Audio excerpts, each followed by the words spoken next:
Welcome to The Explainer. Sometimes learning a new language feels like you're just memorizing this endless, chaotic list of disconnected rules. But honestly, that's just not the case. Today, we're going to completely demystify French grammar and reveal it for what it really is, a beautifully logical system of predictable, recognizable transformations. We're zeroing in on two major areas for you today, the mechanics of negation and the elegant shifts of gendered nouns. By the end of this, you won't just know the rules, you'll actually feel the patterns. So, here is our roadmap for today. We'll start with the negative sandwich, move into the article shift, tackle the gender flip, and finally put it all together with some real-world application. Let's kick things off with Section 1, the negative sandwich. If you're coming from English, your gut instinct is probably to just slap a don't or doesn't right in front of an action to make it negative, right? Well, French does things a bit differently. It builds a frame. To make a sentence negative, it's a simple three-step process. First, find your verb. Second, put the word ne right before it. And third, put pas right after it.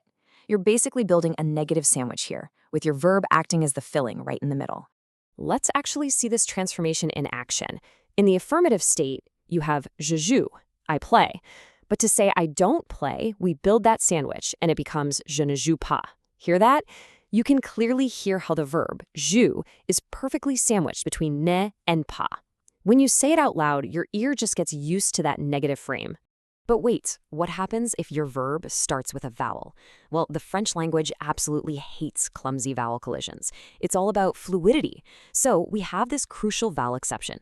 Take j'aime, meaning I like. When we shift to the negative, that ne actually drops its e and transforms into an n apostrophe. So we get je n'aime pas. You would never say je ne aime pas. It's just a tiny mechanical shift, but it keeps the spoken language flowing so beautifully. Now, what I find really fascinating is how we can take this exact same sandwich structure, swap out the bread, and completely change the meaning. If we swap out pas for plus, we get ne plus. This means not anymore or no longer. And what's so cool about this is that it instantly gives the action a history. If you say il ne joue plus au hockey, you're saying he no longer plays hockey. It inherently tells us that he used to play, but has now stopped. On the flip side, if we wrap the verb in ne and jamais, we're shifting the meaning to absolute zero. Ne jamais means never. Unlike plus, this variation implies that something simply never happens and has zero history whatsoever. It's an action that never did and never will happen. Seeing these side by side really hammers home that contrast. Il ne joue plus au hockey describes someone who used to lace up their skates but hung them up. Il ne joue jamais au hockey, that's someone who has literally never touched a hockey stick in their life. It's the exact same grammar mechanic, the sandwich, but the entire historical and emotional weight of the sentence shifts based on just that second word. All right, moving right along to Section 2, the article shift. This is where un, une, and des become de. Check out this affirmative sentence. Je mange une pomme. I eat an apple. Now, let's shift it to the negative state. Je ne mange pas de pomme. Did you catch that? The indefinite article, une, completely transforms into de. A lot of learners desperately want to say je ne mange pas une pomme because it translates word for word from English. But in French, under the heavy pressure of that negative state, the article just crumbles and becomes de. It becomes pas de. Now, there's a very strict boundary to this rule.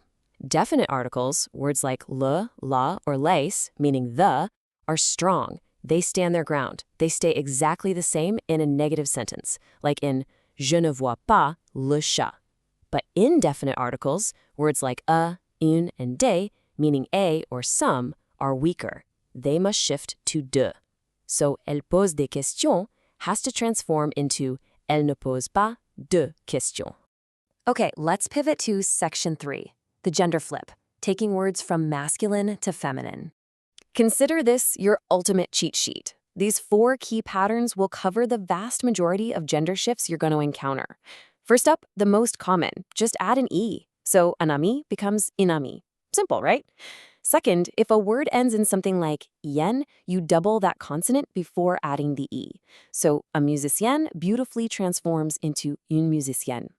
Third, words ending in shift to euse, turning un serveur into une serveuse. And finally, words ending in ier shift to hier, taking un infirmier, a male nurse, to une infirmière, a female nurse. Now, while those 4 rules are incredibly trusty guides, languages always have a little bit of rebellion built into them. You always have to keep an eye out for irregular transformations. For instance, a male farmer is un agriculteur, but a female farmer shifts to une agricultrice. It completely ignores that to us rule. Also, keep in mind that some words, like médecin for doctor, or adjectives like calme, don't change their form at all, regardless of gender. Which brings us to Section 4, Real-World Application. Let's look at some jobs and dialogues. It is time to take these abstract grammar rules out of the lab and unleash them into the real world. Practicing job titles back-to-back like this is actually the best way to train your brain to recognize these mechanical differences. Take un avocat to un avocat. Notice how adding that E suddenly wakes up that previously silent T, so you literally pronounce it. Then we've got the ir to ir shift with un policier and une policière. We see the double consonant in un électricien to une électricienne.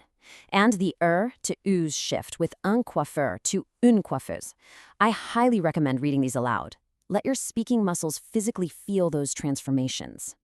Let's drop this into a real conversational context. When you're booking a service, whether you're calling a hair salon for a cut or ringing up the local dental clinic, this is your absolute go-to phrase to kick things off. Je voudrais prendre rendez-vous. Literally, I would like to take an appointment. Just memorize this frame. It's polite, it's crystal clear, and it instantly gets you the result you're looking for. And following right up on that, these essential conversational exchanges really ground our grammar and practical, everyday human communication. If a receptionist offers you a time, they might ask, Est-ce que cela vous convient? Does that work for you? Or, a bit more simply, Êtes-vous libre? Are you free? And you can confidently reply with, Ça me va, je serai là. That works for me, I'll be there. We've even got specific phrases for other contexts, like asking a lawyer for help. J'ai besoin de conseils juridiques. I need legal advice. You see, these aren't just textbook grammar exercises anymore. They're the actual tools of daily life. And that brings us to a really crucial piece of learning philosophy. The more you consistently listen to French in the wild, whether that's podcasts, TV shows, or just eavesdropping at a cafe, these grammatical transformations we unpack today will stop feeling like rigid mathematical formulas. Slowly but surely, those negative sandwiches and gender flips will just become your natural speaking instinct. Your brain is going to start anticipating that de after a negative verb without you even consciously thinking about it. So I really encourage you to actively practice these shifts today, tomorrow, and again in 3 days for the absolute best memory retention. You've got the formula for the negative sandwich, you understand the article shift, and you possess the 4 rules of the gender flip. Which leaves me with just one question to ask you. Now that you actually know the underlying patterns, what new French sentences will you transform today?